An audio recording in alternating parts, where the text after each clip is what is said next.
comment est-ce qu'on arrive à choisir le bon fournisseur, que ce soit au niveau de la messagerie, du logiciel métier, de logiciel facturation. Voilà. On a un souci extrêmement important, vous l'avez compris, pour préserver la confidentialité et le secret professionnel. Quand on a un projet métier, donc là je parle vraiment de mon expérience, quand on a un projet métier qui arrive avec des préconisations, enfin une liste de solutions SaaS, nous, professionnels de la sécurité, on fait une étude. Dans cette étude, on va regarder pas mal de choses. Mais aujourd'hui, les points clés qu'il faut retenir, donc déjà, c'est quel est l'enjeu de l'outil, quelles données métier il va manipuler ou pas, est-ce qu'il y a un vrai enjeu ou pas. Et s'il y a un enjeu, ce qu'on préconise, enfin ce qui est très intéressant, c'est que les sociétés qui proposent ces outils SaaS sont des développeurs, hein, c'est des développeurs de logiciels qui exploitent eux-mêmes leurs solutions. Ce qui est très intéressant aujourd'hui, c'est pas, comme le disait Jean-Philippe, qu'elles fassent un test d'intrusion pour regarder la sécurité de leur plateforme une fois par an, parce que des mises à jour, il y en a des évolutions du logiciel, il y en a presque toutes les semaines. Ce qui est plutôt intéressant, c'est qu'elles mettent en place un programme de bug bounty qui va pouvoir suivre le niveau de sécurité dans le temps de la plateforme. Et ça, c'est très intéressant. Il y en a encore peu qui le font aujourd'hui, mais en tout cas, ceux qui le font apportent une belle assurance aux clients de détecter des failles de sécurité. Et après, est-ce que vous pouvez expliquer pour nos confrères ce qu'ils devraient faire pour mettre en place un programme de bug bounty? Est-ce qu'il faut se mettre à plusieurs cabinets pour l'organiser? Et qu'est-ce que c'est? Parce que je crois que nos confrères ne connaissent pas bien ce mot. Alors, le bug bounty, ça va être et Jean-Philippe précisera, je pense qu'il connaît aussi très bien le sujet, c'est une communauté de chercheurs en sécurité qui sont là pour découvrir des failles. Alors, le monde de la sécurité est très vaste. Des failles, il y en a au niveau système, au niveau applicatif, dans le développement, il y en a à tout niveau. Donc, c'est une grosse communauté de chercheurs en sécurité, chacun spécialisé dans leur domaine, qui vont éprouver des plateformes, des solutions SaaS, et qui vont identifier des failles. Et ces failles, eux sont rémunérés sur les failles qu'ils détectent. Donc, plus la faille est difficile ou importante, plus elle sera rémunératrice pour eux. Et ces failles sont remontées aux éditeurs pour correction. Donc, en général, ceux qui peuvent lancer des programmes de bug bounty, idéalement, c'est les propres éditeurs. C'est à eux de payer la mise en place de la sécurité de leur solution. Mais en tant que client, le barreau pourrait très bien sélectionner un certain nombre de solutions et mettre en place son propre programme de bug bounty pour avoir une certaine assurance dans le temps que les solutions qui sont proposées ou préconisées restent sécurisées. Oui, je ne sais pas si j'étais assez clair, si tu veux rajouter quelque chose. Je vais effectivement y revenir avant de rentrer dans ma réponse. Aujourd'hui, vous avez deux acteurs français qui sont internationaux, qui s'appellent Yasuyak et Yogosha, qui ont des approches un petit peu différentes sur la sélection des chercheurs et sur le suivi. Mais aujourd'hui, ce ne sont pas les clients finaux, normalement, effectivement, qui payent pour le bug bounty, c'est bien la solution, enfin la société éditrice des logiciels qui fait ça. Néanmoins, on pourrait totalement imaginer dans un cahier des charges que le barreau ou un ensemble de confrères se mettent ensemble et disent vous avez l'obligation de nous prouver que votre solution est sécurisée pour qu'on la recommande ou qu'on la mette en place. Et du coup, si vous voulez, je vais rentrer directement dans ma question, dans ma réponse, pardon, à votre question, et puis on y reviendra après s'il reste des questions à ce sujet-là. Et du coup, j'en reviens au RGPD et à ces articles 28 et 32 qui vous contraignent à être à l'état de l'art en matière de sécurité informatique.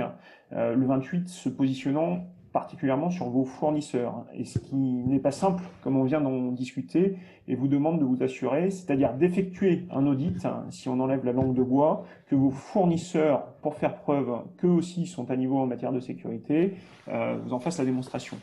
Je pense que si on fait un sondage parmi les auditeurs, les gens qui sont là aujourd'hui, on sera surpris du peu de connaissances réelles que nous avons dans ce domaine.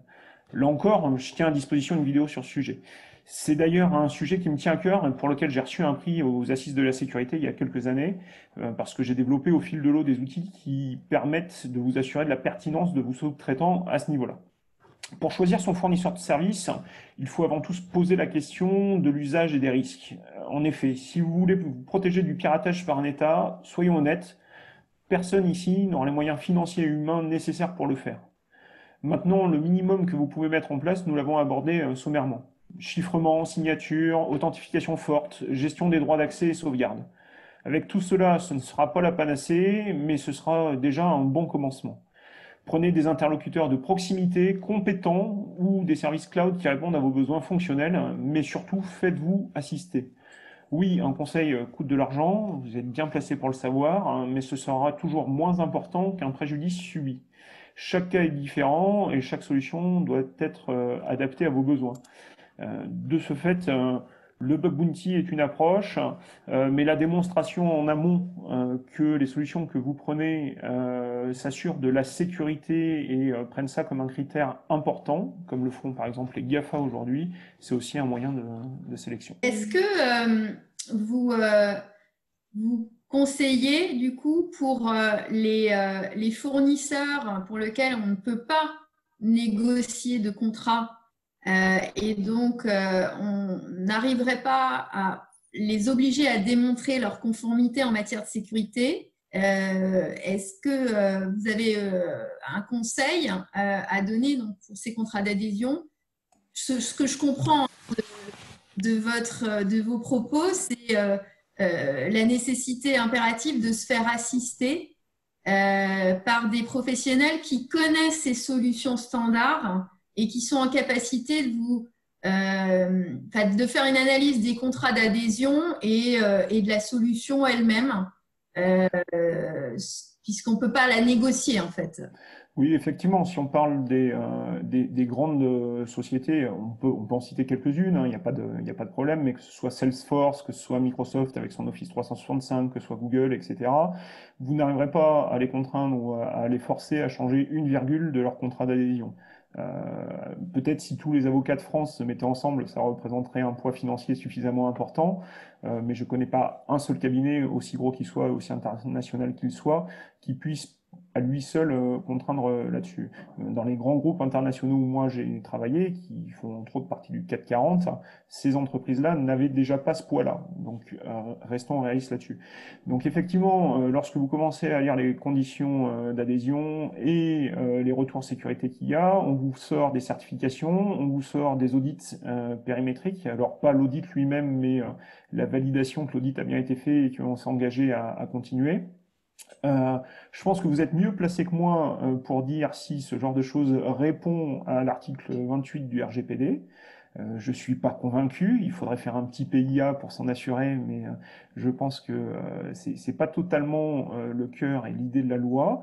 Maintenant, parfois, on ne peut pas faire autrement. Il faut pas être plus royaliste que le roi. On a vu pendant la crise sanitaire que nos chers parlementaires ont aussi utilisé des outils de pays étrangers. On peut citer Zoom, qui est souvent utilisé, qui a été souvent utilisé. Euh, Parfois, la solution drive le métier, et c'est à partir de là que l'expert ou le conseil doit venir vous apporter des solutions, non pas pour vous freiner, non pas pour vous dire non, c'est pas bien. Oui, ok, c'est pas bien, mais maintenant que c'est là, qu'est-ce qu'on fait et comment on fait pour s'en sortir? Et c'est plus facile toujours d'opérer en amont. Hein, quand on parle de développement, on dit que ça coûte, c'est fois 100 la différence entre l'opération en amont et l'opération en aval. Parce qu'une fois qu'il faut rattraper les pots cassés, je pense que Kim pourra bien en parler puisqu'il accompagne pas mal de gestion de crise avec ses équipes. Bah là, c'est une autre histoire et ensuite il faut resensibiliser, rechercher, etc. Et puis l'impact sur votre image. Et je pense qu'en termes de cabinet d'avocats, l'image, c'est quand même important. Vaut mieux investir en amont qu'en aval.